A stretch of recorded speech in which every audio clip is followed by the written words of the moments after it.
శ్రీయకాంతాయ కళ్యాణ నిధయే నిధయేర్తినాం శ్రీ వెంకట నివాసాయ శ్రీనివాసాయ మంగళం.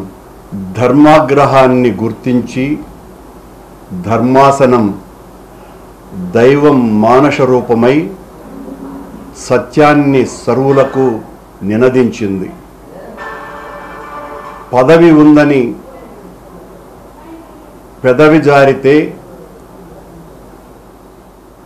మహాప్రసాదాన్ని మాటలతో మలినం చేసేస్తే అబద్ధాన్ని నిజం చేయటానికి స్వపక్ష అక్షరాన్ని ఇష్టం వచ్చినట్టుగా వాడుకోవటం భక్తద్రోహం, ప్రజాద్రోహం, దేశద్రోహం, దైవద్రోహం.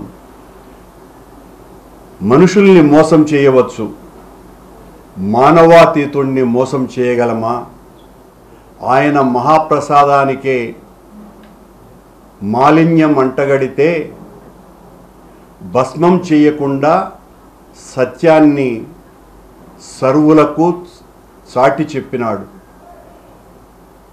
ఈ రోజున లడ్డూ ప్రసాదం విషయంలో జరిగినటువంటి దుర్మార్గపు ప్రచారం ఎంత దారుణంగా మొత్తం ప్రపంచాన్నంతా కలచివేసిందో, ఈ రోజున ఒక భయానకమైనటువంటి వాతావరణం హిందూ సమాజాన్ని హింసకు గురి చేసిందో, దాన్నంతా కూడా భగవంతుడు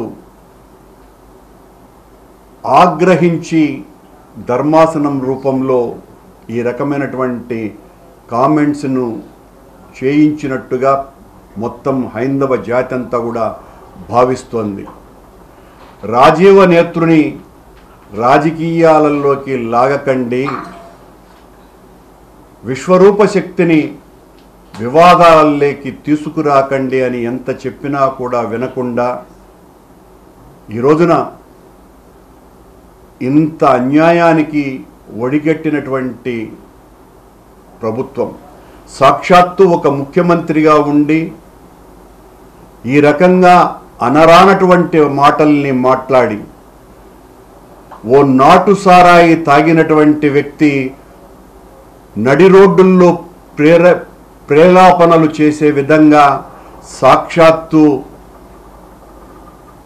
కలియుగ వెంకటేశ్వర స్వామి అన్న ప్రసాదం మీదనే ఇంత కలుషితమైనటువంటి మాటలు మాట్లాడితే దాని ప్రభావం ఎంత తీవ్రంగా ఉంటుందో గత వారం రోజులుగా చూస్తున్నాం. ఈ రోజున ధర్మాసనం చాలా సరిగ్గా స్పందించింది. వాస్తవాలు ఏంటి అన్నది బయటికి రావాల్సినటువంటి అవసరం ఉన్నది. ఒక ముఖ్యమంత్రి స్థాయిలో ఉండి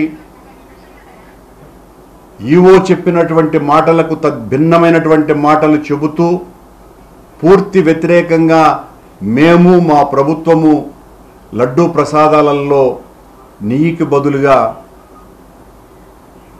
జంతువుల కొవ్వును వాడాము అనే ప్రకటన చేసిన తర్వాత ఆయన నియమించినటువంటి సిట్ ద్వారా వచ్చేటువంటి నివేదిక ఏ రకంగా ఉంటుంది? ఏ మాత్రము కూడా అక్కడ తప్పు జరగకుండా ఉంటే తప్పు జరిగినట్టుగా ప్రపంచానికంతా ప్రచారం చేసేసి ఆయన తైనాతీలు ఆయనకు కావలసినటువంటి ప్రసార మాధ్యమాల ద్వారా మొత్తం ప్రపంచానికంతా కూడా ఈ రకంగా మహాప్రసాదం మహామాలిన్యమైపోయింది అని సాక్షాత్తు దేవదేవుణ్ణే రాజకీయాలలోకి లాగేసి వేల సంవత్సరాల చరిత్ర కలిగినటువంటి వెంకటేశ్వర స్వామి ఆలయ ప్రతిష్టకు భంగం కలిగించటం ద్వారా మనం అనేటువంటి మాటల ద్వారా అవతలి పక్షానికి జరిగేటువంటి నష్టం కంటే కూడా మన దేవాలయానికి, మన స్వామికి, మన స్వామి ప్రతిష్టకి, మన స్వామి యొక్క చరిత్రకి, ఆధ్యాత్మిక శక్తికి నష్టం కలుగుతోంది అన్నటువంటి ఇంగితం లేకుండా ఒక సాక్షాత్తు ఒక ముఖ్యమంత్రి, ఆయనకు సంబంధించినటువంటి మంత్రులు, ఉప ముఖ్యమంత్రి ఈ రకంగా మాట్లాడడాన్ని ఈ రోజున మొత్తం హైందవ జాతి అంతా కూడా ఏవగించుకుంటోంది, చీత్కరించుకుంటోంది, చీదరిస్తోంది, అసహ్యించుకుంటోంది.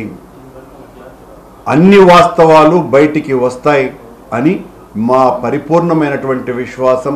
మేము మొదటి నుంచి చెప్తున్నాం, సత్యం మా వైపునుంది, సత్యం మా వైపున నిలుస్తుంది, సత్యం కోసమని ఎంతకైనా పోరాడతాం, మేము తప్పు చేస్తే ఏ శిక్షకైనా భరించటానికి సిద్ధంగా ఉన్నాం, మేము ఏ తప్పు చేయలేదు, తప్పు చేసిన వాళ్లను భగవంతుడా శిక్షించమని ఆ రాజీవనేత్రుని రాజకీయాలలోకి ఇకనైనా లాగకండి అని విజ్ఞప్తి చేస్తున్నాం.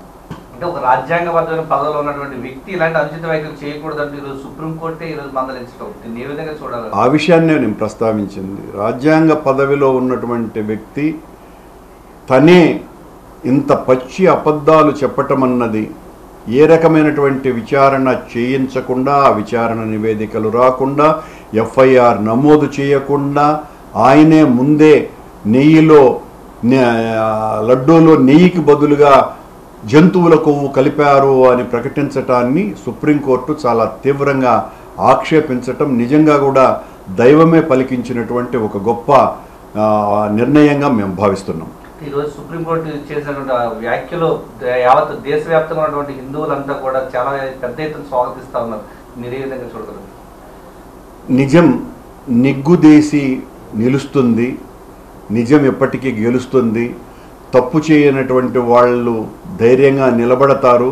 తప్పు చేయలేదు కాబట్టే మేమంత ధైర్యంగా ప్రమాణాలు చేయటానికి కూడా సిద్ధపడి ప్రమాణాలు చేసినాం. అబద్ధం తొందరగా బయటికి వస్తుంది. అబద్ధాన్ని నిజం చేయటానికి చంద్రబాబు లాంటి వ్యక్తులు ఎంతకైనా కూడా దిగజారి తమ ప్రసార మాధ్యమాల ద్వారా ప్రజల్ని ఒప్పించేటువంటి ప్రయత్నం చేస్తారు. ఎంత చేసినా కూడా నిజం బయటికి రాకుండా పోదు. అదే ఇప్పుడు వస్తుంది.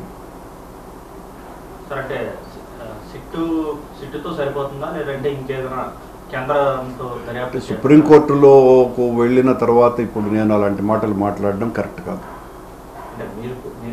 మేము డిమాండ్ చేసింది సుప్రీంకోర్టులోకి వెళ్ళిన తర్వాత, అత్యున్నత ధర్మాసనంలోకి వెళ్ళిన తర్వాత వారు ఏ నిర్ణయం తీసుకున్నా అది శిరోధార్యమే తప్ప ఇక మా మాటలకి, మా నిర్ణయాలకి, మా డిమాండ్లకి కాలం చెల్లుతుంది.